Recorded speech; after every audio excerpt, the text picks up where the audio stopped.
I was happening, your boy Rico from RicoScores, and I'm back from vacation, from being busy, from everything. We are back to the daily videos. I'm a little late with my review and breakdown. First of all, I wanted to get a lot more stats, but also I went to the Falcons game, which was beautiful, man. Y'all know the Falcons are the team I hate the most just because I'm from Atlanta, you know, middle school, high school, during the years when they were constantly going to the playoffs and we weren't going anywhere but home. So I just built up a huge rage towards the Falcons. All the other Atlanta sports, I either root for them or I'm indifferent. It's whatever. But the Falcons, passionately hate. I literally go to Falcons games, first of all, because the stadium's really nice. I'll go to a Falcons game even if they're not playing the Commanders, just to actively root for the other team. Now, if it's the Falcons versus the Cowboys, I'll have my Sean Taylor jersey on like now, and I'm just actively rooting for somehow they both take an L. Not a tie. I need both of them to lose somehow. So that, that's just how I feel about the Falcons. Just as much as I hate the Cowboys, I hate the Falcons. So, man, a victory like that, man, it's the best victory I'ma feel all season. Other than like a playoff victory or the wins that lead to the playoffs as we get to that late stretch of the season, no win is gonna feel better to me than that Falcons win, especially the way that we won. They always go down to the wire. First of all, just me hating the Falcons and being from Atlanta, all that type of stuff. When did we just start playing the Falcons every year? We used to play them like once every 4 years. When we would lose to them, Kirk Cousins throwing pick sixes to the Falcons, and then now my Falcons friends got bragging rights for the next 3-4 years. Now suddenly the Commanders are beating them. We got to play them every year, beat them again just to earn those bragging rights, beat them again. I'm like, what's going on, man? But still, I'm just happy that we got that Falcons win, man. This Atlanta air just smells so much better when the Falcons lose, man. Y'all just don't understand. Again, I hate the Falcons to the point that even if the Commanders aren't beating them, I'm rooting for the other team, whoever they're playing, to beat them either way. So, man, it just feels nice. The weather's nice. Falcons lost. Everything's beautiful, man. Y'all know I'm a huge Georgia Bulldog fan, but I still hate the Falcons. But either way, man, y'all know how we're about to get with these breakdowns, man. This is a full-blown review. I have no idea how long this video is going to end up being. It may end up being like an hour. We'll see. I have a lot of points to make. You know how I get down. We're going to do every position group. We're going to talk about Ron Rivera as well, Eric Bieniemy as well, the good and the bad of Eric Bieniemy, the good and the bad of Jack Del Rio, and we're going to go position group by position group. So we're going to talk about the quarterbacks. Well, it's no more off-season, no more preseason. So we're only going to talk about one quarterback every game, God willing. Hopefully that's the only quarterback we ever talk about on this playoff run. Then of course we're going to talk about running backs, wide receivers, tight ends, all of the offensive linemen, most notably Cornelius Lucas stepping up for Charles Leno. We got to talk about defensive line, linebacker, cornerback, safety, special teams, most notably Jamison Crowder, and also some interesting stats and a quick preview for our opponents coming up. We're 3-3 right now, and we have some interesting matchups coming up to where, man, don't be surprised we end up going 6-3, down 2-3 to 6-3. Man, 4-game win streak on the way, especially this upcoming game against the Giants. And they look good against the Bills, but man, we got to talk about some of that as well. So there's a lot of things to talk about. First of all, the Washington Commanders defense bouncing back for 3 interceptions and an elite run stopping game from that front seven. From everybody. I can't even believe I'm saying it, but even Cody Barton was actually pretty straight. I guess you could say it was his best game or his least bad game, but that was by far Cody Barton's best performance we've seen so far. It wasn't great, wasn't a Pro Bowler, but at least he wasn't a huge liability. So man, shouts out to the defense for bouncing back. They literally carried us the second half. The offense did nothing in the second half, which is some of the bad that I got to talk about with Eric Bieniemy. A little bit of Sam Howell, but most notably Eric Bieniemy. That second half was ugly. We got to talk about how many yards we ended up with in the second half. It was not pretty at all, man. Defense carried us there. Of course, we got to talk about Khaleke Hudson needs more playing time. I've been screaming for him to get more playing time. I've been screaming for us to elevate Jabril Cox from the practice squad. Let's get him involved as well. Again, the elite run defense. Sam Howell being a top 12 quarterback in the NFL already. I have a lot of stats to back that up. Also, again, Cornelius Lucas stepping up at left tackle to start for us. Is this going to start a debate for whether Cornelius Lucas should be starting maybe at right tackle for us when Charles Leno is ready to play? I think Charles Leno just took one game off. We're going to talk about that very soon. And he's probably only just taking one game off. He'll probably be back starting left tackle. And I highly doubt that Cornelius Lucas will step in and start at right tackle immediately after the great game that he had. But it's an interesting debate topic as to whether Cornelius Lucas should start at right tackle over Andrew Wiley, who had a pretty decent game against the Falcons as well.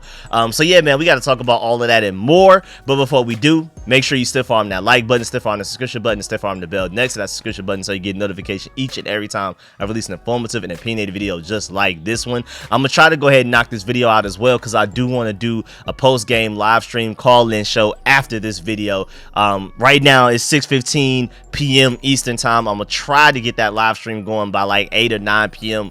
We'll see. And make sure y'all stay tuned, man, because again, I've been really busy like the past week. Ever since that Bears game ended Thursday night, that completely terrible game, I've been completely busy / vacation, all kinds of stuff. So now I'm back, daily uploads, and so I'm gonna hit y'all with that game preview for this upcoming matchup against the Giants. I'm gonna hit y'all with some more advanced stats, even more than what I'm giving y'all today. I'm gonna give y'all a few more later in the week. We got to take a look at our power rankings where we stack against that. So stay tuned, man. Live streams, all of that. I will be live streaming every quarter from start to finish. The Giants game coming up and all that type of stuff. So we're back to the regular schedule programming. I'm sorry I was gone so long, but let's go ahead and get to it. Let's get it. You tell your family you can be a commander.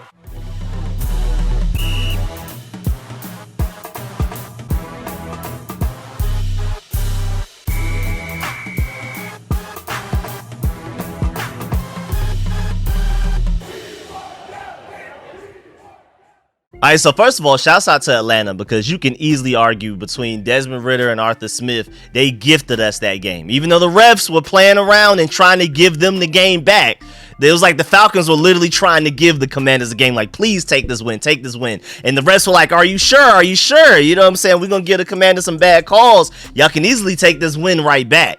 And man, them 50-50 balls, how it just automatically goes to the receiver instead of the corner was making me so mad live at the stadium because you could see it, like, bro, literally some of those were literal interceptions, but the receiver just happened to have two hands on it. The cornerback had it more, but the receiver had it. It was just making me mad. That's not the ref's fault. But that just came to my mind talking about the refs. I mean, that's just how the game of football is designed. I also hated that call on Cody Barton, where it was like the rough in the pass or whatever. He was literally just going after the ball, and even Falcons fans in the stadium were like, hey, man, that's a bad call, but we'll take it. You can argue it wasn't necessarily a bad call. It's more so a bad rule, because if you're looking at the rule book and how they're trying to, ref stuff now and to protect the quarterback, technically that was a good call. I just hate the rule. It shouldn't be a call at all. So, I mean, I feel like that's the better argument to have. But either way, the rest was still trying to give the Falcons that game, and they just wouldn't take it. Arthur Smith, terrible situation of football, going for 2 for no reason in that situation. I felt like they tried us. Like, hey, man, we could just go for 2. We don't get it. We'll just come back down, score another touchdown, go for 2.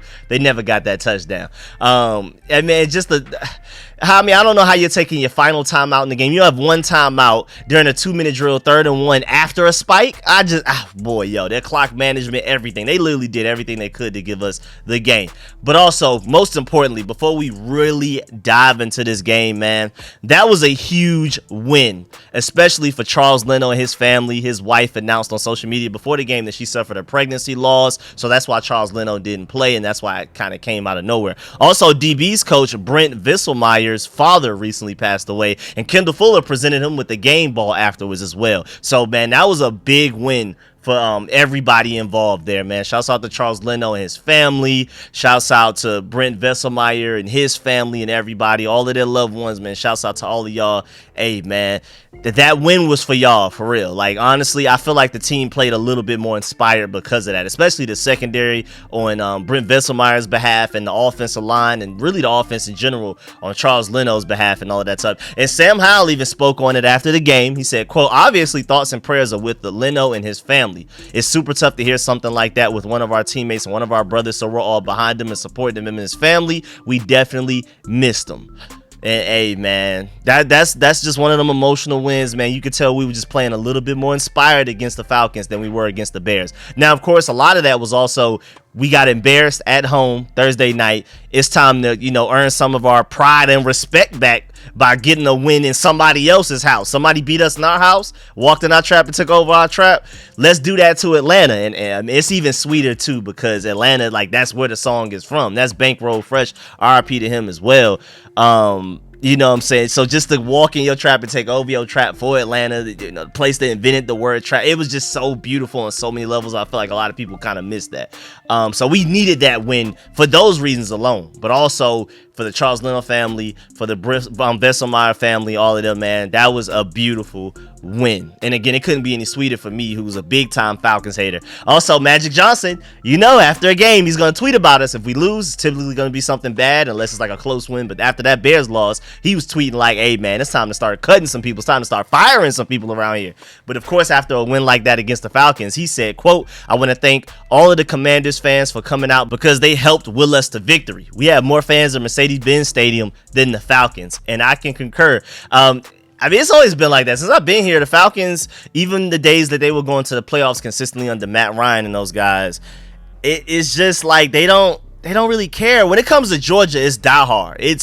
It's no matter negative 30 degrees outside, they're pulling up. But it's something about the Falcons that they just don't care as much. They care about the Hawks. They care about the Braves more than the Falcons. Doesn't matter how well the Falcons do, unless it's a Super Bowl victory, they're just not going to really get behind them like that. So it's easy to take over. We think it's bad in D.C. and, in Maryland, specifically Landover, when we play home games. The Falcons have always been like that, even years that were bad, when they're good. Like the Commanders, Washington football team, Redskins, whatever, our stadiums get took over because, one, Dan Snyder, and also because we're losing.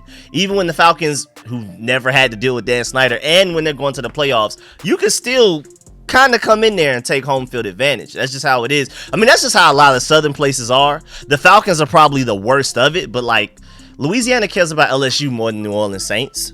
Most southern states, we care about our college football more than our NFL football anyway, so that's just pretty typical. But the Falcons are just like the worst of it. Like, it doesn't matter if they're going to the playoffs. Georgia can be bad and the Falcons can be good, and they still care about Georgia more.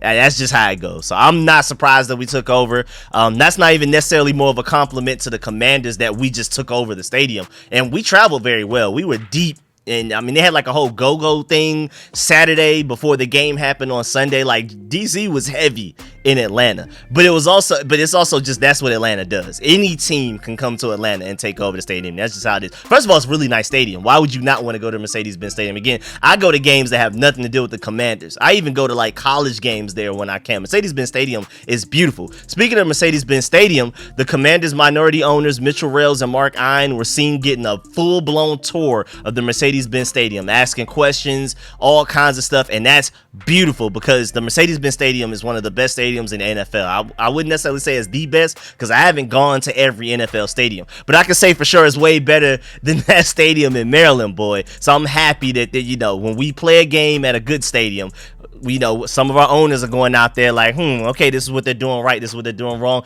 One thing they definitely need to know is them Falcon Stadium prices, man. For that Mercedes-Benz Stadium, bro, them food prices, boy. But you can eat good over there for less than $20, man. You can eat good, leave full and all. And then when we was leaving, they was giving away free hot dogs and burgers because it was just kind of like left over. And it was like, we ended up throwing it away anyway, and nobody bought them. So here y'all go. So, man, I left good. I ate good at that stadium for like $17?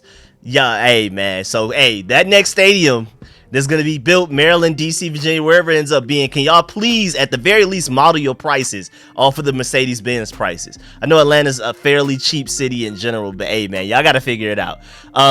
Yeah, but before we dive into everything, we're going to talk about Rivera first. Again, one of my major points is that shouts out to the Commanders for overcoming the officials. A lot of teams with some of those bad calls we were getting probably would have just gave up and then just at the end of the game, like, blame the officials. We did what we could. But nah, they were determined to get that win despite us. It was really the Commanders versus the Falcons and the refs. That's how it feels a lot of games, but that game was like especially like, come on, dog. Like, I don't know where y'all were coming up with some of those calls. And again, even Falcons fans in the stadium, I was was there were even saying like, hey man, the refs don't like y'all, man, and we'll take it. We were getting a lot of comments like that.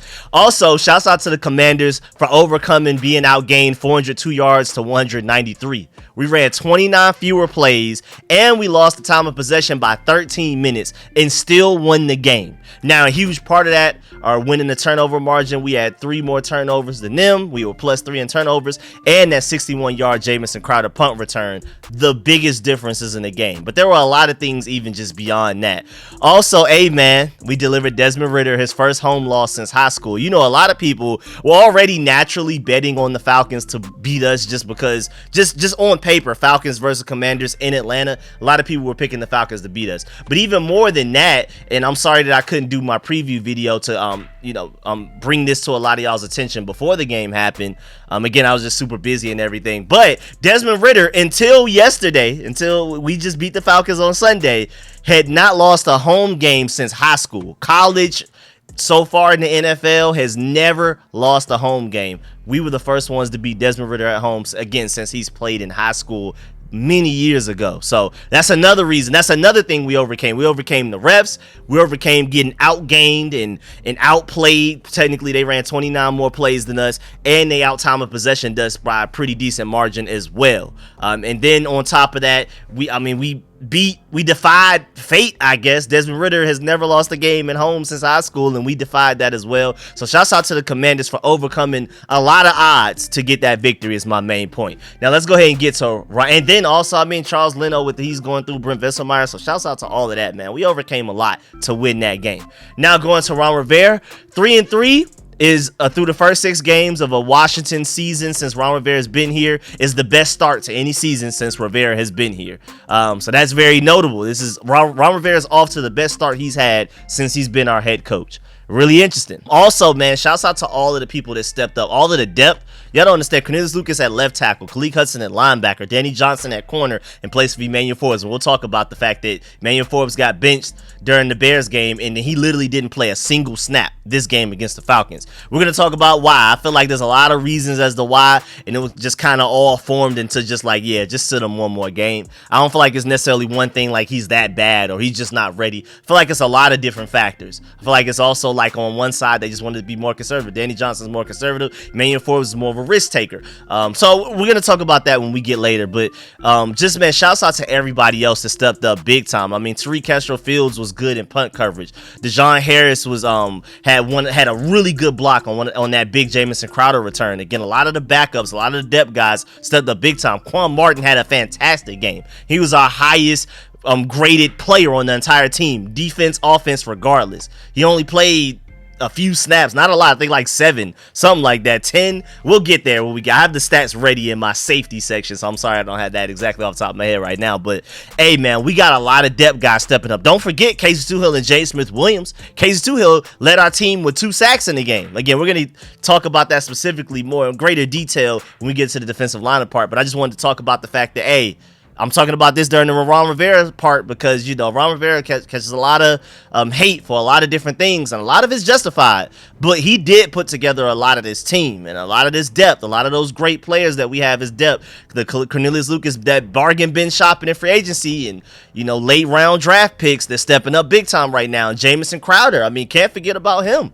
The decision to bring him back and sign him as our starting punt returner is huge. So, hey, man, Rivera, I know I'm one of the first people that's quick to blame Rivera when something's going wrong, especially after that Bears loss. I was like, oh, yeah, man, come on, dog. That's a lot of that's on you, man. When the offense is bad, it's on Eric Bieniemy. When the defense is bad, it's on Jack DeReal usually. You can mix in a lot of blame with a lot of the players and stuff like that, whatever happens, getting out executed. But when it's the offense and defense and special teams, that's on you, Rivera. So the same energy we give Ron Rivera when we lose, we need to give him that same energy when we win. And so I just wanted to, take some time to shout that out. Also, Ron Rivera made it clear after a good win that we still need to be better. And I love that message. Please keep emphasizing that. Yeah, we won, but we won ugly and we need to keep it going. He said, quote, I think one of the things that really stood out to me more so than anything else was protecting the football. And we took the football away. That gave us opportunities more so than anything else. Some things that we still have to continue to work on and improve some of the details. We weren't as good as we needed to be. We did our job, but we need to pay even more attention to details because we almost got ourselves in trouble, unquote. So yeah, man, celebrate the win, but also, stay on earth. Don't be up in the clouds, man. There were a lot of things that, man, that could have gone the other way. We easily could have lost that game, bro. But again, Ron Rivera, one of his main quotes was, we protected the football and we took the football away, and you're usually going to win games when you're +3 and turnover differential. And I love the fact that he preached that to the team. We got to protect the ball and we got to take it away. That's why we drafted Emmanuel Forbes, which is so ironic about the fact that we benched Emmanuel Forbes and then we have our most interception game in a long time, in years. We're going to talk about that later, though. But also, before we leave Ron Rivera, and we're about to talk about Eric Bieniemy next, Ron Rivera has now dropped in the first NFL head coach to be fired odds. He went from first place to second place. Now Matt Eberflus is in first place with +100. Ron Rivera is now +500 again in second place. You have Josh McDaniels behind him, Brandon Staley after that, Mike Vrabel, Kevin O'Connell, Bill Belichick, Arthur Smith, Brian DeBall. It just keeps going and going and going. But at first, Ron Rivera had the highest odds of getting fired first out of all head coaches. Now he's second. I feel like if we keep this momentum going and we win games we're supposed to win and make the playoffs, he will not get fired. But hey, man, I'm not shocked that he's in the top 5 at all. Now moving on to Eric Bieniemy. Great first half, masterful first half. Let me go ahead and get that out the way, because we got to dive into a lot of the second half negatives. Because I mean, granted, the offense did go out there and put up some good plays. They put up some good yardage. They put up some good points. Overall, they did enough to win. But a lot of that came in the first half. That second half was ugly, man. I mean, we just couldn't buy a first down to waste more clock, man. Shouts out to the Falcons for making their own mistakes, wasting timeouts after a spike football, like not having to play. How are you not ready to call a play after you spike the ball? And even before the time you spike the ball, even 2 plays ahead, you should maybe have a set couple of plays like, okay, we get into this situation. I don't know. Shouts out to them for making more mistakes than we did, basically. But I mean, I do got to give Eric Bieniemy his credit. He basically orchestrated Sam Howell's best half of football this season. I wouldn't say that was Sam Howell's best game, but if we're talking about a half, first half, second half, you just split up every game into halves. So, I mean, through 6 games, we played 12 halves. That was Sam Howell's best half, in my opinion. And I feel like Eric Bieniemy gets a lot of credit for that. The Curtis Samuel touchdown, getting Antonio Gibson and Brian Robinson touchdowns through the air as well. It was masterful in the first half. The second half was a little very but that first half was beautiful. Now let's get to it, because, I mean, boy, clock management, hated that. I mean, some of the times he was trying to throw the ball was a little like, I mean, are you trying to get a first down or are you trying to run out the clock? Pick one. He would throw it on first down and then run it on second and third. And at the very least, if you're gonna call a pass play, at least get it through Sam Howell's head. Anything but an incompletion. When in doubt, just take a sack if you need to, but we need to keep this clock moving.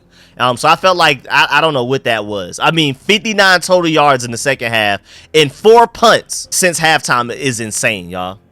Is insane. That's completely like, you shouldn't win that game. 59 yards in the second half, 4 punts. You should not win that game. You literally shouldn't. The defense literally carried that second half. You can argue the offense carried the first half, even though I felt like the defense played fairly well in the first half as well. But the defense clearly carried that game in the second half. You look at the total yards. If you're only just stat watching, then you're like, nah, the defense wasn't that great. But if you're really watching that game, defense made a lot of great plays, man. I mean, golly, man. Really, I mean, that second half of offense, outside of that 24-yard touchdown by Brian Robinson, we didn't do anything to move the ball.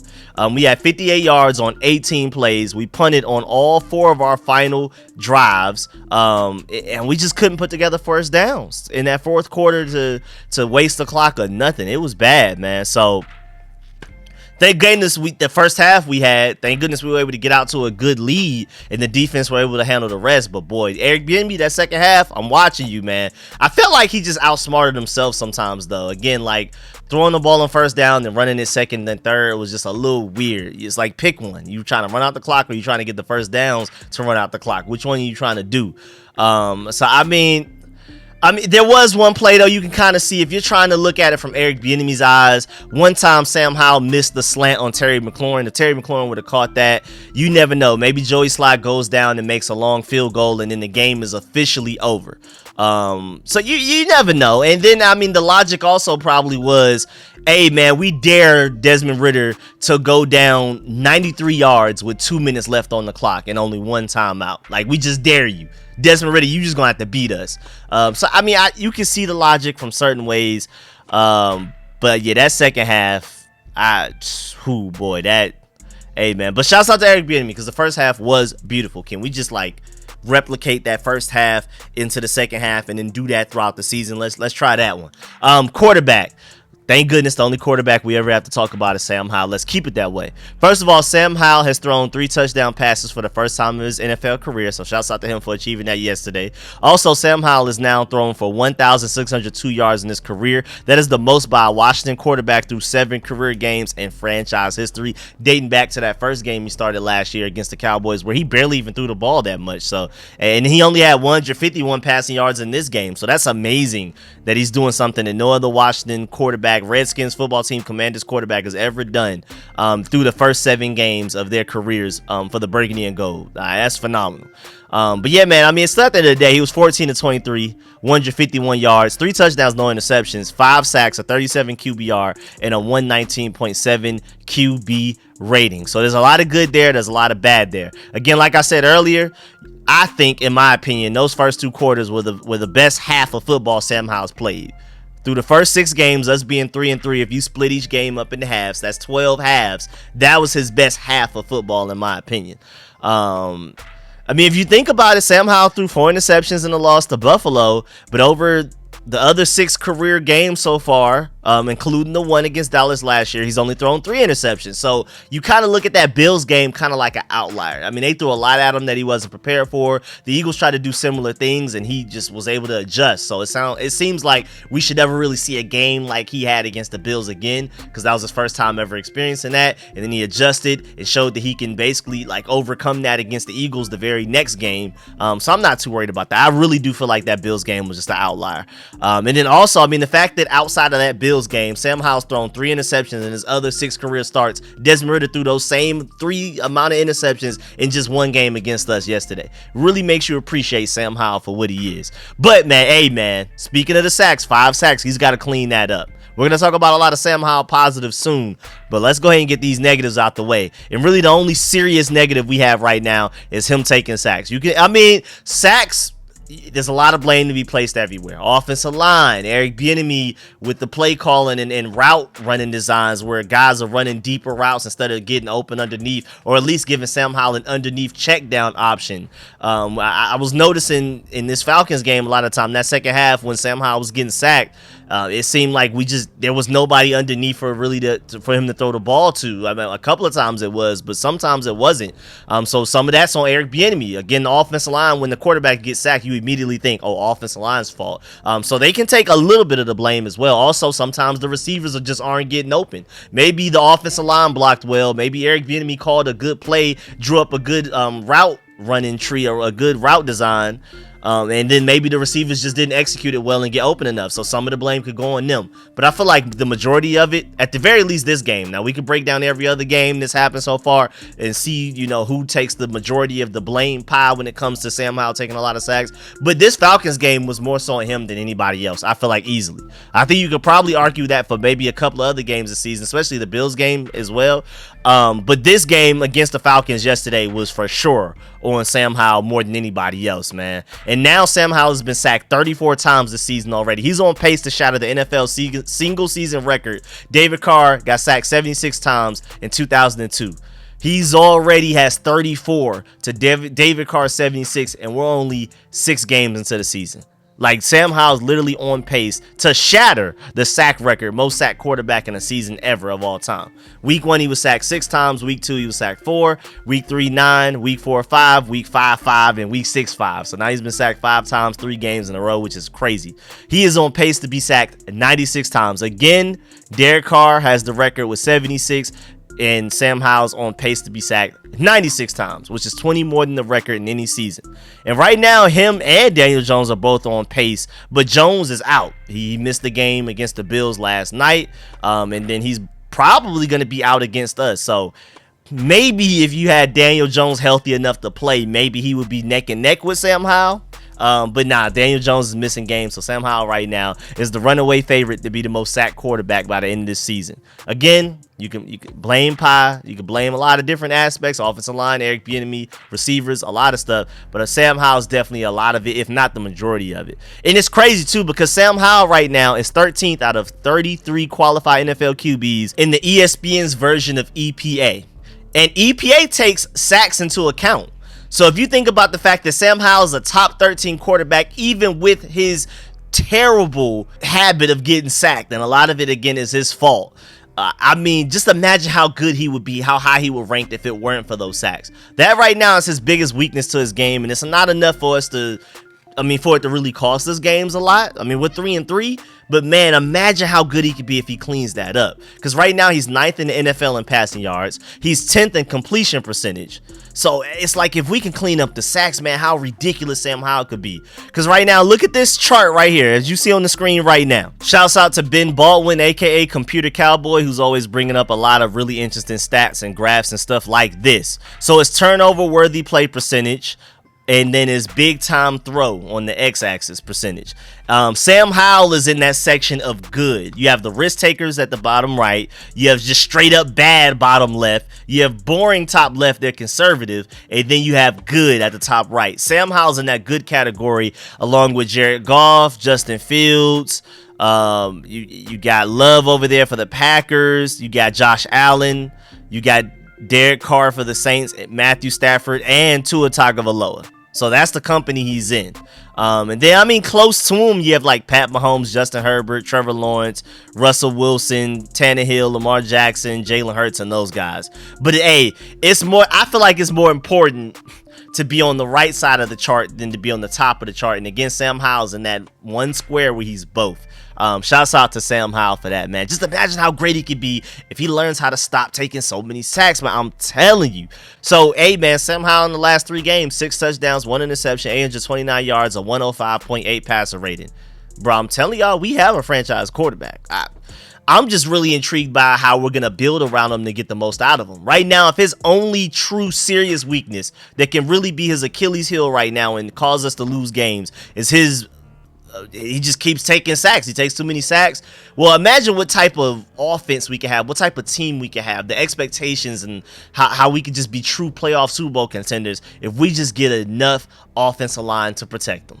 I'm telling you, man, we're going tackle first round of the draft. We may even trade up for one of those guys between Olu Fashanu for Penn State, Joe Alt over there, my boy Amarius Mims when he gets back healthy at Georgia. There's so many guys to pick from. I'm telling you, if his only true serious weakness is taking sacks, if we can stop that by protecting them better, again, a lot of it is his fault. But if we could just get have an elite offensive line that even with him holding on to the ball too long, because he has a propensity to do that, and we could just mitigate that right there. Oh my God, how serious he could be. Right now, Sam Howell has 1,500 passing yards with 11 games left to play this season. He's projected to have 4,250 yards in 2023, which would be the most by a Washington QB since Kirk Cousins in 2016 with 4,917.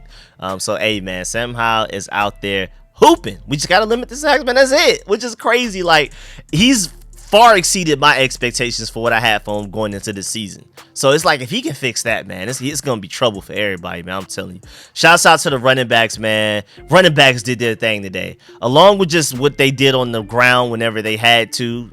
Really outside of that second half, though. But the first half, they did what they were supposed to do. But, hey, man, Washington running backs Antonio Gibson and Brian Robinson Jr. both had receiving touchdowns against the Falcons yesterday. And it was the first time Washington had multiple running backs record receiving touchdowns in a single game since December 30th, 2006 with Mike Sellers and Liddell Betts. Aren't those names to remember? Boy, that's some nostalgia here in that, man, especially Liddell Betts. Also, running back Brian Robinson with his 3rd receiving touchdown of his career. The 24-yard score was his longest touchdown reception of his career so far. plenty more where that came from. I'm so excited. It's not really much to talk about. Shouts out to Chris Rodriguez, though. He was getting a few carries in there. I like that. So Khalid Hudson finally gets some carries at some snaps at linebacker. Chris Rodriguez finally got some run at running back. We use a lot of our depth to against the Falcons yesterday. It was a really interesting game, man. And I wouldn't say Chris Rodriguez necessarily went out there and balled out. And it's like, man, we got to get Chris Rodriguez the rock more. But hey, man, I liked what I saw from him for the couple of times he was in there. Antonio Gibson protected the ball, didn't fumble. Brian Robinson showed pretty good vision at times. I liked what I saw. I still hate them little HB draws out of the shotgun, running it up the A gap. It just rarely works for us. It works for other teams, and I see why Eric Bieniemy keeps trying it, because it does really work for other teams, but it just hasn't really worked for us so far yet. Now let's get to the receivers. Hey, man, we gotta applaud Terry McLaurin, man. We gotta applaud him. That boy balled out. As you noticed, Terry McLaurin gets the ball more, we score more points, we win more games. It's that simple. Keep him involved. I've been complaining even since Eric Bieniemy's been here. I thought when we hired Eric Bieniemy, Terry McLaurin would be utilized way more than he's been so far. But hey, man, I can't fault him, because Eric Bieniemy's starting to utilize him a little bit more now. We're going to take a look at the numbers and the patterns. But because I've just been like, man, Justin Jefferson, no matter what, opposing defenses know they're trying to get the ball to him, and they still find a way to get him the ball. It doesn't matter how much a defense focuses on stopping a Justin Jefferson. The Minnesota, Kevin O'Connell, shouts out to him, ex-Burgundy and Gold coach. He always finding a way to get him the ball. And I'm like, hey, man, Scott Turner, why can't you do that? And even Eric Bieniemy to start the year for a few games was like, why aren't we doing that? But hey, man, we're getting to it now, because during yesterday's win against Atlanta, Terry McLaurin passed wide receiver Pierre Garçon for the 10th most receiving yards in franchise history. He also passed tight end Jordan Reed for the 10th most receptions in franchise history as well. So now Terry McLaurin's already a top 10 receiver in Burgundy and Gold franchise history, at the very least according to statistics. And also with the receiving yards, again, having 4,623 now to finally end the game. Ahead of him is Chris Cooley with 4,711. He should pass him by the end of this season. You have Hugh Taylor, who's 8th on the list with 5,233. Do you think he can pass him? I don't know, man. I hope so, but I don't know. Jerry Smith 7th with 5,496. You have Ricky Sanders 6th with 5,854. And then Bobby Mitchell 5th with 6,492. Highly doubt he gets there. I mean, unless he has a 2,000-yard season. But hey, man, that's the list right there. So who knows?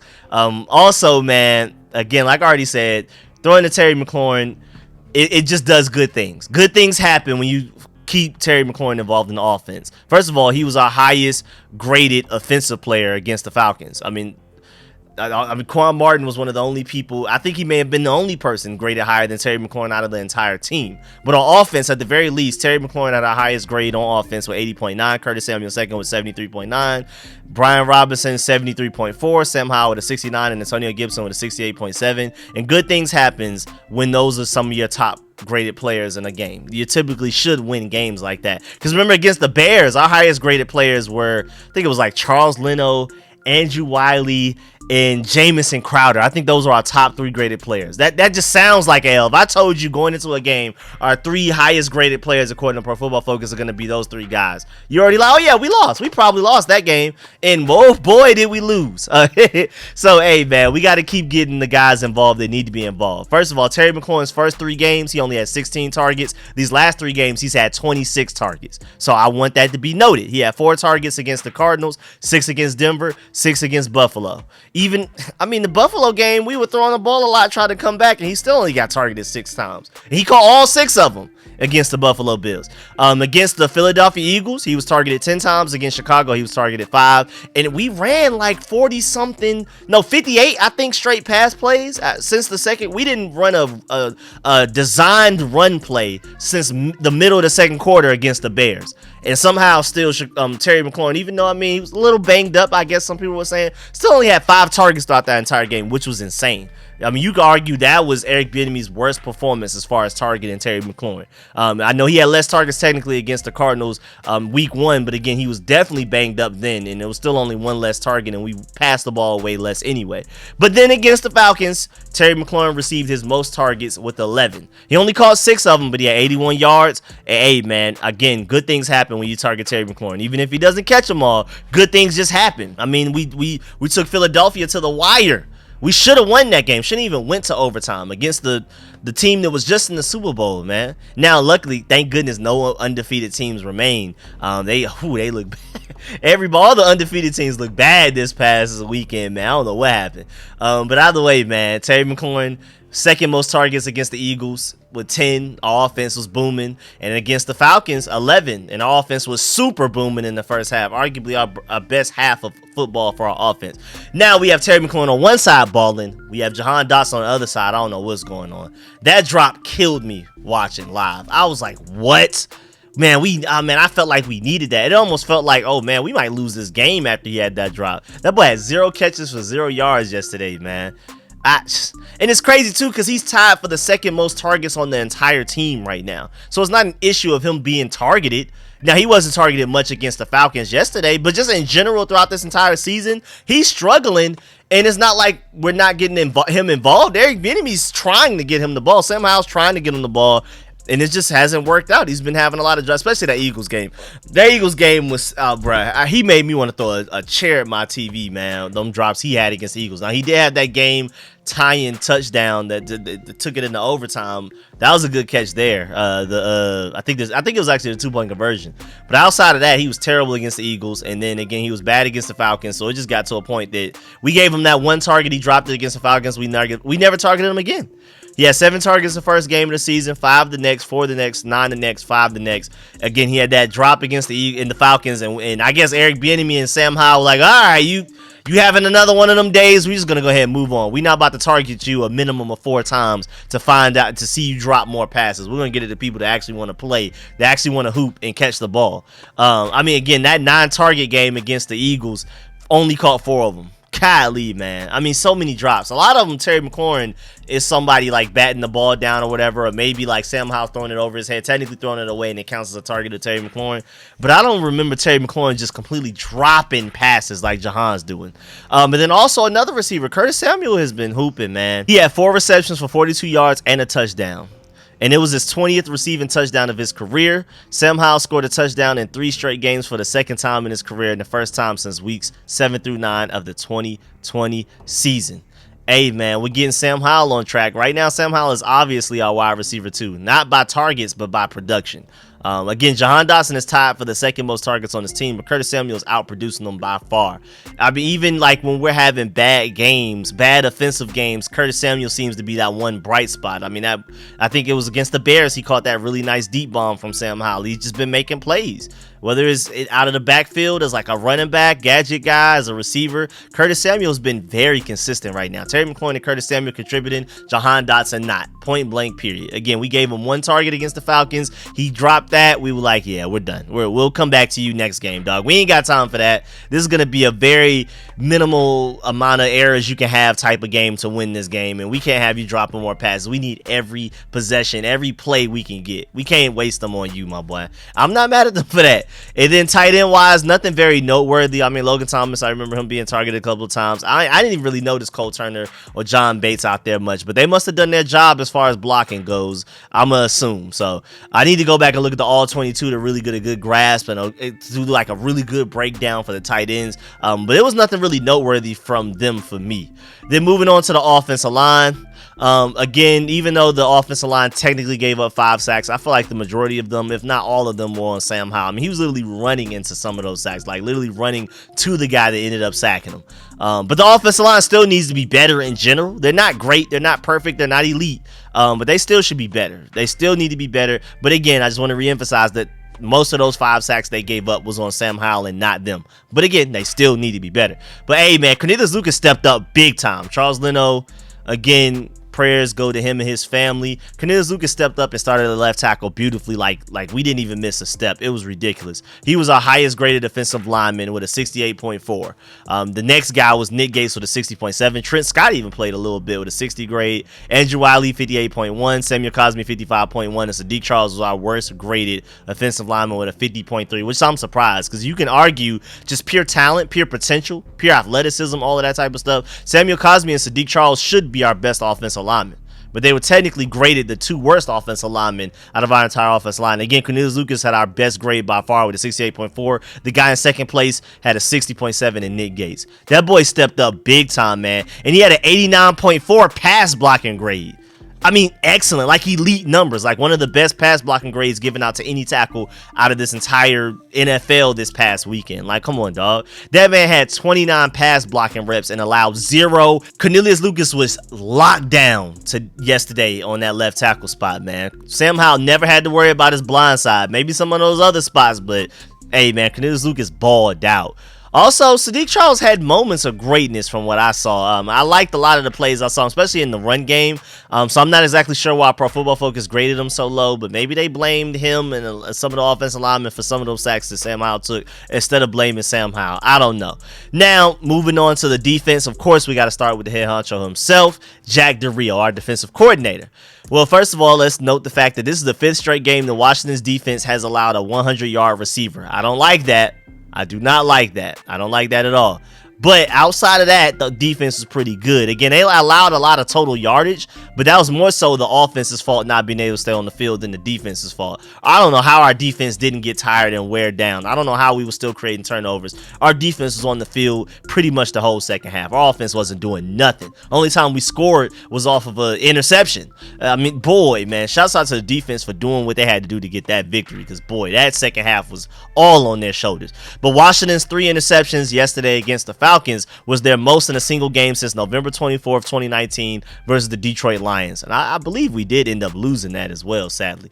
Through 5 games, the Commanders have had just 2 interceptions, Fuller and Forbes, 1 each. And then on Sunday against the Falcons, the Commanders picked up 3 from Desmond Ridder, which is amazing. And 2 of them came in the final 2 drives for the Falcons. So we had 2 interceptions through the first 5 games, and we got 3 just in 1.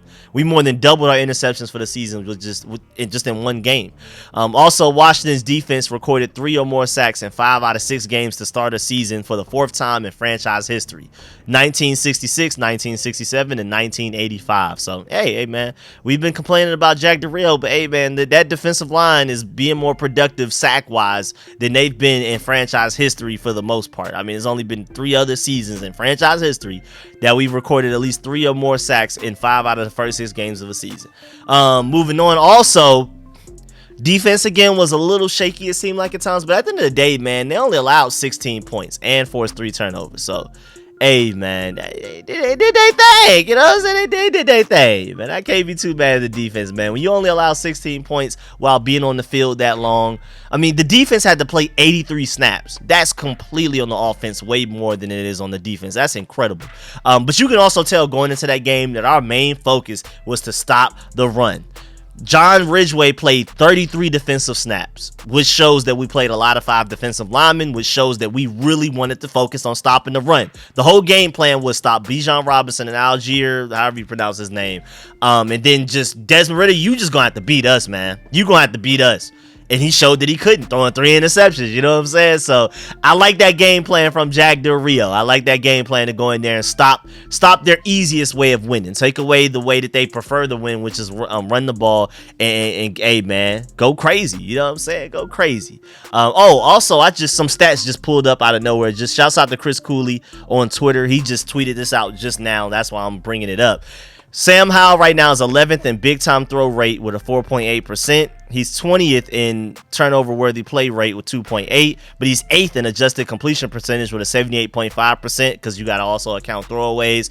And then average depth of target, he's 16th with 8.2 yards. Again, a lot of those stats sounds like he's a top 10 quarterback in the NFL right now. I know we're talking about defense, but that just came up out of nowhere. I felt like I should share that. But again, going back to Jack Del Rio, you can completely tell what the game plan was, but I'm pretty sure he didn't expect to be on the field for 83 defensive snaps, man.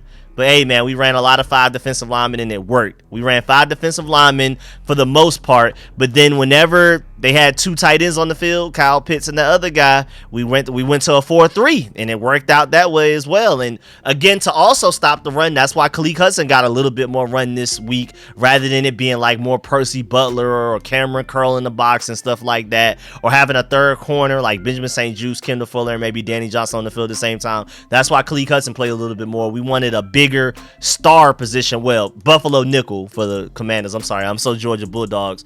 I call it the star position still naturally. But the Buffalo nickel position, instead of going with one of the smaller guys like a safety or a corner, that's why we threw Khaleke Hudson out there. He played that position because we really just wanted to stop the run.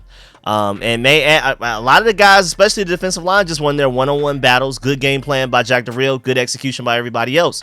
At the end of the day, the Falcons running backs had 27 carries for only 88 yards. And only 6 of those runs were for 5+ yards. And they didn't have a single run for more than 11 yards. And 13 of their carries only managed 2 yards or less. So that's one of the best defensive efforts against that Falcons run game all season from any NFL team so far. The Commanders definitely went in with a game plan and they executed it. It was still pretty ugly by the end of the game, but hey, man, they did what they had to do. Again, our 193 yards to their 402 doesn't sound good. There are 23-minute, 37-second time of possession to their 36-minute, 23-second time of possession doesn't sound good. But when you win the turnover battle, and you take away what the Falcons want to do most, which is run the ball, and you do that well, hey, man, good things happen, and that's why we ended up winning that game. Now, moving on, let's get to this defensive line.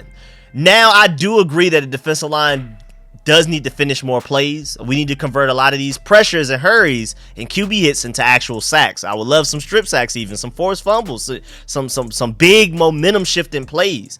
But hey, man, at the end of the day, man, the main job clearly was to stop the run, like I just mentioned with Jack Del Rio. So you could just tell Jonathan Allen, Daron Payne, even Montez Sweat and Chase Young on the edge, you could tell that Jack Del Rio just kept regurgitating it probably all week in practice in the film room. Stop the run first, rush the passer after that. The clear objective was to stop the run, to contain the edge, and then if you after you've noticed that it's clearly a passing play, then go after Desmond Ridder. So I felt like we were a step behind because of that as far as getting to the quarterback and getting sacks. Also, let's not forget, I don't know if a lot of y'all saw this, I was seeing it live, Chase Young was getting held a lot. This adds to my point about the refs trying to give the Falcons that win. I know the Falcons were the home team, but come on, dog. Hey, you think I don't have proof? I'm telling y'all, it's a lot of Ryan Kerrigan looking stuff going on, getting held and no calls. Here's one right here, Chase Young getting held. This was not called. Oh, you think that's it? Here's another one right here. You think that's it? Here's another one right here. And now Chase Young, it would still be nice if you could have made this play. And this technically isn't a holding, but it's got to be a block in the back or something. Because if this guy, I mean, Chase Young clearly beats him. The offensive lineman is no longer in between Chase Young and Desmond Ridder at all on this play. And for the offensive lineman to still somehow affect Chase Young and force him to not get this sack. Again, Chase Young, you got to do a better job, I guess, taking a better angle, being a better tackler or whatever. But I feel like the offensive lineman, without this block in the back, Chase Young does get the sack. Again, I've still placed some blame on Chase Young here. But come on, dog. This wasn't called.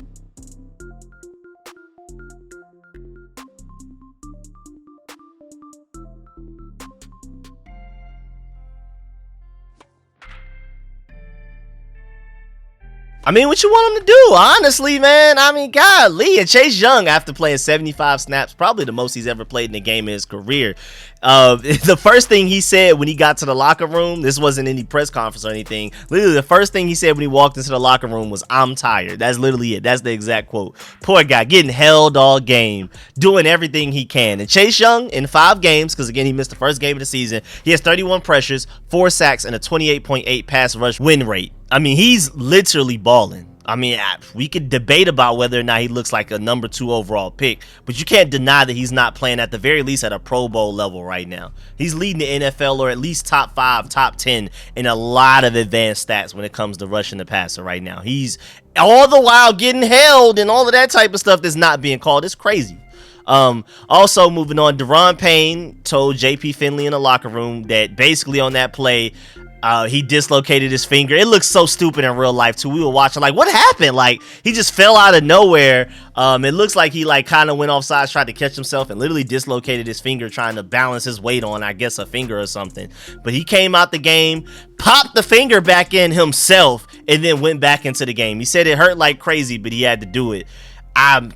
That's why I don't make millions of dollars playing football. I'm not about to pop my finger back in the place that's dislocated and go back out there and play NFL football. I mean, I'm not even about to just nobody's about to pop my finger back in place without some type of painkillers. I mean, that's warrior stuff right there. That's why I'm not making millions of dollars playing football right now. We gotta appreciate these guys for what they do, because that's not normal. That's not normal. Also, good news, x-rays on Commanders defensive end Montez Sweat thumb injury came back negative. So right now the initial belief that is not major. He came back into the game as well. So Deron Payne and Montez Sweat both missed time, but both finished the game. We should be good. Also, Casey Tuhill, is he our best pass rusher? He was, at least it seemed like, statistically, against the Falcons, man. He led our team in sacks, bro. That boy Casey Tuhill was on a terror. Chase Young led our team in pressures. He had 4 pressures, all of them hurries.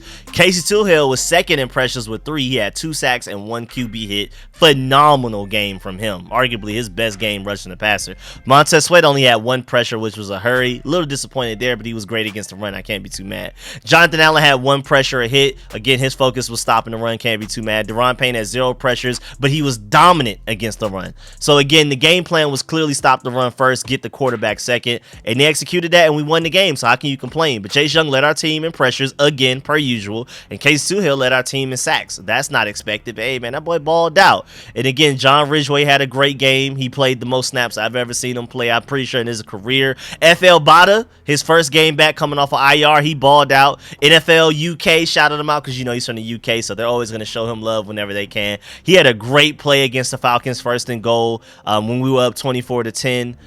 With 13 minutes 37 seconds left in the fourth quarter. He made a good play there. And also, speaking of FL Bada, we released Abdullah Anderson so that we could elevate FL Bada from the IR so he could play against the Falcons. And then, of course, since nobody signed Abdullah Anderson, we were able to bring him back to the practice squad today, as in Monday. So, you know, just a random information out there that, just in case you missed it, not something extremely important, but, you know, it's Rico Street Scores. I got to give y'all every information we can. And we're already 55 minutes into the recording. We still haven't talked about linebackers, corners, safeties, or the special teams, or the little preview against the Giants. Whoo, boy, this video about to be a little long. Let's get to A, man, but I gotta do it, man. We gotta do what we gotta do, and I've been gone for a while, so I gotta make up for it anyway. Also, A, man, Jamin Davis, 9-1 to the linebackers. Can you argue that was his best game? Or at the very least, can you argue that was his most impactful play of his career? Because that interception was beautiful. I mean, you're looking at that play, especially us at the stadium. Jamin Davis out wide, one-on-one against Bijan Robinson, a dog. I mean, a serious playmaker. One-on-one, clear man coverage. And you know Desmond Ridder sees that pre-snap and is probably going to throw it towards him. I mean, literally, we're all like, no, not James, no. And then interception, yes. Like, it, bruh, the roller coaster of emotions on that play alone, man. Jamin Davis balled out today. I'm going to have to look at the all-22 to see what he did against the run. But, boy, that interception against the Falcons yesterday, or that forced fumble he had against the Broncos when we were down big time, and then that completely shifted the momentum, and then we ended up gaining the lead and never lost it. Those are arguably the 2 biggest plays of his career, and he's had them both in this season. So is he already having the best season of his career? I don't know, man. But shouts out to Jamin Davis and Benjamin St-Juste, because both of those guys got their first career interceptions against the Falcons. Leave it to Desmond Ridder to give Jamin Davis his first career interception and Benjamin St-Juste his first career interception. And again, there were some plays out there where it looked like we had more interceptions, but when in doubt, it's just the way the rules are set up. You side with the receiver. Even though it was clearly like an interception, if the receiver still looks like he even has 2 hands on it, they're going to side with the receiver. It is what it is, man. But yeah, you could argue definitely that game-sealing interception by Jamin Davis was his most impactful play he's had since we drafted him. I mean, ridiculous, bro. He's having a crazy season this year. Just off of, I mean, I still got to wait till the end of the season to definitively say that he's having his best season yet. But it's a known fact already that he's having his most impactful season already, just only through 6 games. Impactful. Overall best as far as stopping the run, gap filling, being disciplined, and all that type of stuff. We're going to look at the all-22 to truly evaluate that and stuff like that. And through a couple of games this season, you could argue he's already had his best run-stopping season so far in his career as well. But as far as him having an impact, like Jamin Davis was on the field, I can remember that. He's definitely having his most impactful season already. Also, shouts out to Khaleke Hudson, because, boy, He only had 3 tackles in this game, but it felt like all 3 of those tackles were huge, dog. That boy balled out, man. Khalil Hudson only had 10 snaps, which is, I mean, I guess that's not only for him, because he only had 1 snap total from weeks 1 through 5. The first 5 games of the season, he played 1 snap. All of those games, total. Then he had 10 yesterday against the Falcons, and he made the most of it. And he only had 3 tackles statistically, but boy, his impact felt bigger than that. Some run stops behind the line of scrimmage, all kinds of stuff. He was everywhere.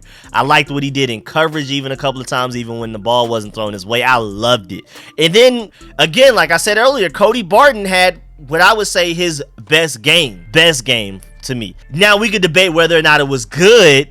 Do you want to say best game or do you want to say least bad? But either way, that was the best we've seen Cody Barton all season. So top to bottom linebackers, the best game we've seen from them all season, easily, by far, not even close, man. So it was a great game, great day for our linebackers to have their best game in totality of the season. Jamin Davis, Cody Barton, Khalil Hudson. I've been screaming give Khalil Hudson more playing time, and it just made sense for it to finally happen against the Falcons. And I feel like the way he played against the Falcons maybe earned enough trust to where even if we're not going against a run-heavy team like the Falcons, maybe Khalil Hudson will get more playing time moving forward. Now, cornerback-wise, of course, we got to get the elephant in the room out the way first. Emmanuel Forbes didn't play a single snap against the Falcons. Ron Rivera said, quote, it's probably an opportunity for him to get a little reset. I don't know what we're talking about with probably too. Like, do you not have any influence on this? Why are you guessing? But either way, he said, quote, it's probably an opportunity for him to get a little reset, kind of watch, see how things go. Hopefully it's something that he will learn from, take it as a positive and learn from it, unquote. And I hope the same thing too, man. I'm a big Emmanuel Forbes fan, and I will still argue that even after we took him out that Bears game, Benjamin St. Juste, Kendall Fuller, and Danny Johnson, if anything, were not only just as bad as Emmanuel Forbes, you could argue maybe a couple of those guys were even worse, especially as far as covering DJ Moore. I was still like, man, why do we bench Emmanuel Forbes and Danny Johnson came in the very next play and got torched and Kendall Fuller couldn't cover him? Nobody could cover DJ Moore. I feel like it was a lot to deal with Jack DeRio or the safeties that was supposed to provide over-the-top help more than it was Emmanuel Forbes. But either way, we benched Emmanuel Forbes. He didn't play a single snap against the Falcons, and then we won. So Rivera was asked whether they'll stick with this personnel or go back to Emmanuel Forbes next week against the Giants. He said, quote, we'll see how things go, unquote. And I just doubt they're going to keep him out this long. But, hey, man, if you ever question if Ron Rivera was coaching for his job, that is it. Your first-round rookie, not hurt at all, gets benched week 5 of the regular season and doesn't even play a single snap week 6. If you have to question if Ron Rivera is coaching for his job, question no more. He is not going for any rookie mistakes right now. He's not going for none of it right now. If you're making him, if you're potentially putting him on the hot seat, if you're costing the Commanders games, at least in his eyes, you're not playing, point blank, period. And so, hey, man, I can't argue with it because, again, against the Bears, Danny Johnson wasn't any better than Emmanuel Forbes, but he was definitely pretty good against the Falcons. It's hard to argue whether he was better than Emmanuel Forbes because we didn't get to see Emmanuel Forbes against the Falcons at all to know whether Danny Johnson was a better matchup. But I guess you could say because Danny Johnson is a little bit more conservative, Emmanuel Forbes is definitely more of a risk taker, more of a ball hawk type of guy. So maybe they just wanted to do everything they could to stop the run and limit big plays. We're not trying to force turnovers, and we're also not trying to allow big plays. We're just trying to be conservative and safe. And Emmanuel Forbes does not necessarily scream conservative and safe, and Danny Johnson does. So I could kind of see the logic there. But again, at the same time, in that Bears game, Danny Johnson wasn't any better than Emmanuel Forbes. So that's interesting for them to decide to go with not playing Emmanuel Forbes at all against the Falcons. But Emmanuel Forbes was asked about it after the game. He said, quote, it was a lot of pressure on me. I'm trying to do too much, and it's a reset now. So I'm ready to go next week and just do my job, unquote. So the way he's talking, it sounds like he will play against the Giants this next week. We'll see. But again, every time Emmanuel Forbes has a bad game and the rest of our rookie class isn't doing much, even though Quan Martin, we're going to get to him.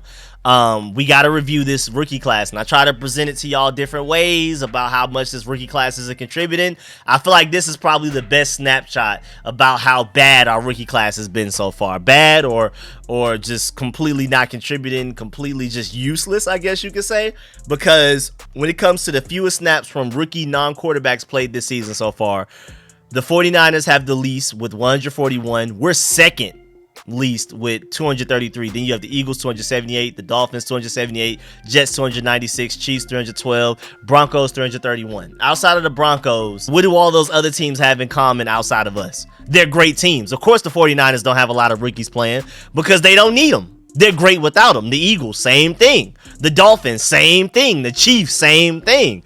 So it makes sense for those teams to not be playing their rookies a lot. What's our excuse? I mean, we're 3-3, just like the Jets. So maybe you could argue maybe we don't need our rookies either. But hey, man, I don't know, man. I don't know. I feel like we could definitely use a little help, especially it would have been nice if we had Osiris Torrance and some of those guys right now. But it is what it is.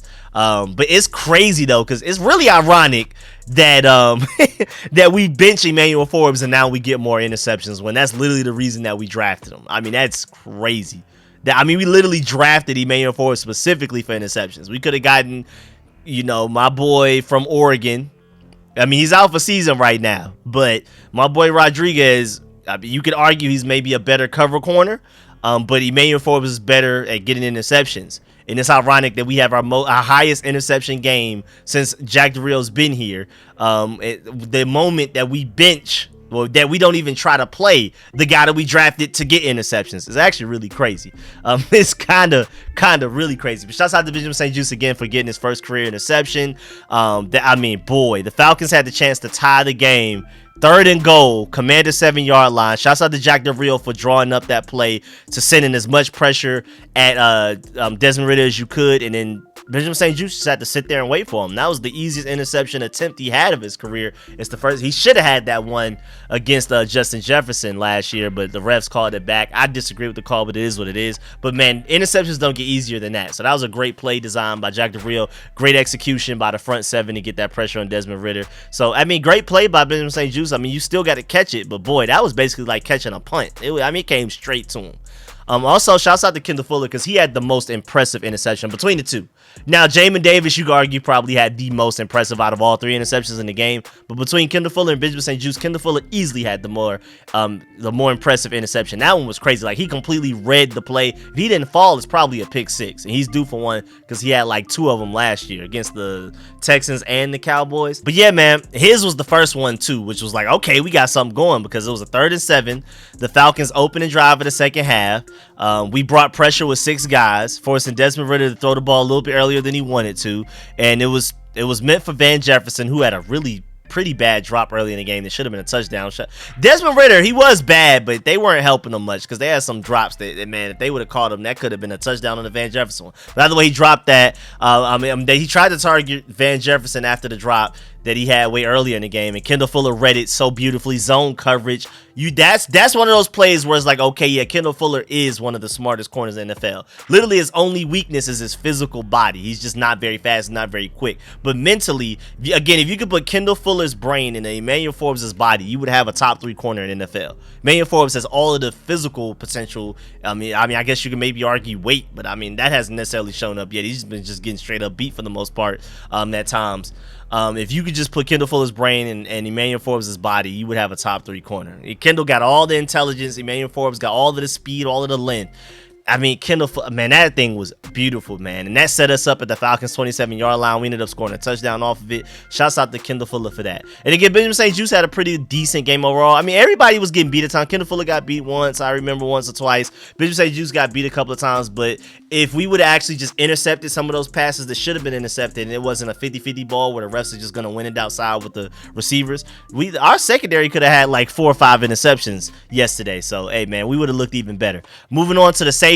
Cameron Curl is that guy. You can argue he's one of our MVPs. Just think about it. This guy on one play is tackling Bijan Robinson in a one-on-one situation out in space, and then he's having a man cover, like man-to-man, just 1v1, 6'6" Kyle Pitts. The next play, another play in the game. He has to be one of the most underrated safeties in the NFL just off of that. How many people, not even just safeties, secondary players, just defenders in general, can tackle Bijan Robinson out in the open field and cover Kyle Pitts in the same game? What one person can do that? I'm telling you, man. And then you can argue he probably had one of the plays of the game, man. Shouts out to my boy, the Podfather, the Burgundy and Gold, Burgundy Zone over there. Make sure y'all follow them on Twitter, follow them on YouTube. Check out everything they do because I'm on their channel every now and then as well. 1st and 10, man. He pointed out the fact, 1st and 10, Cameron Curl tackled Kyle Pitts inbound short of the first down, which forced Desmond Ridder to spike the ball. And then on 3rd and short, that's when they threw that slant to Bijan Robinson. Jamin Davis picks it off. So domino effect, butterfly effect, whatever you want to call it, game of inches. Either way, Cameron Curl was the catalyst for that Jamin Davis interception. Great play by Jamin Davis, but that probably doesn't happen if Cameron Curl doesn't find a way to bring Kyle Pitts down inbound. So shouts out to that. My fault, it wasn't Kyle Pitts, it was Michael Pruitt. He's number 85. He's the other tight end, 6'2", 258. But either way, that play that Cameron Curl made on Michael Pruitt to bring him down inbounds for the clock to keep going and all of that, man, that's phenomenal stuff, dog. That Cameron Curl made some big plays yesterday. A lot of people may not notice it, but boy. And then on top of that, just to give y'all a really interesting stat, shouts out to Grant Paulson for this one. Cameron Curl and Cody Barton are the only 2 players so far out of this entire defense that have played every snap so far this season. And that's 410 defensive snaps. Golly, man. So Cameron Curl's out there doing stuff like that. Again, tackling Bijan Robinson out in the open field, and then one-on-one man covering Kyle Pitts while also playing every snap possible in a season. That's incredible. And then Quan Martin, let's get to him, man. Balled out. Now, Derek Forrest, I'm going to just go ahead and get this out the way. I didn't really notice him in that game. He made a couple of plays, but he didn't like super flash. Quan Martin, boy, he got his first 7 snaps of his NFL career on defense yesterday. Boy, he did his thing, man. And Pro Football Focus rewarded him with a 91 grade. He's our highest graded player from the entire game. Looking at just defense alone, he had a 91. David Mayo had 85.5. So I guess David Mayo played a little bit as well. I just don't really remember him out there. Jamin Davis had 82.8. Kendall Fuller 80.1. Case Till 75.4. And Cody Barton with a season high by far. He's normally in the 30s. Had a 73.9. Again, his best game so far this season by far. I hope he keeps up the good work. Maybe we just need to play more running the ball teams rather than passing the ball teams. I don't know. Either way though, again, Quan Martin, 2nd round pick, hasn't played a single defensive snap until the Falcons game. He's played just purely on special teams. Highest graded player out of our entire Commanders team, defense, offense, special teams, with a 91 grade. He didn't play a lot. He only played 7 snaps, but when he was out there, he was very impactful, man. I appreciate him. Percy Butler was allowing guys to run open in coverage. Luckily, Desmond Ridder just couldn't connect his receivers. Either he would overthrow it or the receiver would drop it. Percy Butler wasn't very good, but Quan Martin came in and balled out the way I expected him to. Again, only 7 snaps, just a start. Small sample size, but I'm telling y'all, man, y'all gonna grow to love Quan Martin once he figures it out. He had a terrible preseason, but he's showing what he can do right now. And then also special teams wise, man, having a punt returner that can change a game like that is huge, man. Y'all, I mean, y'all see it. Y'all see it. I've been screaming it all off season for us to replace Dax Milne with somebody. I never anticipated it may end up being Jamison Crowder.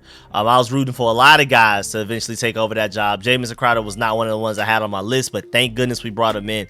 Game-changing play, man. I mean, you got to think about it. We were down 7-3 to start the 2nd quarter. After the Falcons were stopped short in a 3-and-out, they were that close to capitalize and take that game out. Shouts out to the defense for stopping them, but that game could have gotten out of hand. The Falcons definitely had the momentum to start the game. They had the ball 7-3. Defense stopped them. They punt the ball. He caught the ball on the 27-yard line and then just weaved his way in. Shouts out to all of the blocking. Again, a lot of players contributed to that play. It wasn't just Jamison Crowder. It was great special teams blocking out there as well. But man, the way that he ran from our 27 to the Falcons 11-yard line. That was huge, man. Shouts out to the Falcons punter for doing what he had to do to make it so Jamison Crowder didn't return it for a touchdown. 3 plays later, we still ended up scoring a touchdown to gain the lead, and then we never lost the lead for the rest of the game. Jamison Crowder punt sparked us getting the lead for the game and then never losing it for the rest of the game. Who knows how that game goes without that Jamison Crowder punt return. Also, shouts out to Joey Slye. Made every extra point and every field goal kick that he needed to make, so we got to congratulate him as well. Seems like we don't have to worry about Cameron Cheeseman anymore. No more long snapping issues as well. Shouts out to him. And then Tressway, shouts out to you for finally having a good punting game again. Never thought I would have to worry about that. The Eagles game was terrible. Last week against the Bears wasn't much better. And then he finally punted the ball pretty well against the Falcons. So it sounds like Tressway may be back. Now, before we get up out of here as well, already an hour and 14 minutes into this recording. The Commanders open as 2.5 point favorites next week against the Giants. And it's in New York. Well, technically in New Jersey. That's really interesting. Hey, man, we have a chance to do some amazing things right now, man. Because, again, through the first 6 games under Ron Rivera, this is our best start. 1-5 in 2020. 2-4 in 2021. 2-4 2022 and 3-3 in 2023. So I guess steady progress, one game at a time.